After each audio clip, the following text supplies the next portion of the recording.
अरे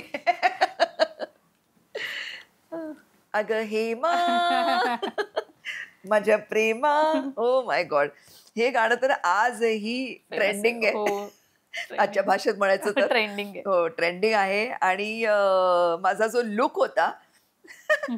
ही जी बट आहे, बट आहे. ह्याच्यामुळे हा लूक इतका हो, पॉप्युलर झाला हो, आणि हो. जे पण लहान-लहान मुली, आता मी मध्ये कोणीतरी कुठल्या अवॉर्ड फंक्शनला गेले होते, तिथे त्यांनी मला ट्रिब्यूट दिला होता. हो, एवढे हो. लहान-लहान मुली सगळ्या अशा बट करून फिरत होत्या. म्हटलं अरे हेमा सगळ्या फिरतात छोट्या-छोट्या इकडे. पण ते बर्डचा काय किस्सा आहे का असा त्या म्हणजे? बर्डचा किस्सा असा आहे, की लहान होते, 16-17 वर्षाची, तेव्हा आपल्या पिंपल्स येतात ना हां, खूप. हां. कपाळ भरलं होतं माझ्या पिंपल्सने आणि मला इतकं असं हे वाटायचं, की यार एवढे पिंपल्स आलेत माझ्या कपाळावरती, कसे लपवू, कसे लपवू?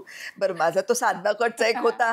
म्हटलं साधना कटने सगळं इथपर्यंत वाढले होते हं, माझे हं. केस.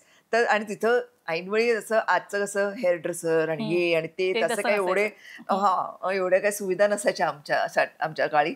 तर मी म्हटलं एवढे लांब झालेत, ह्याला वळवून टाकते मी. वॉव! लिटरली माझ्या मेकअप दादाला म्हटलं, "स्पिरिट गम आहे का?"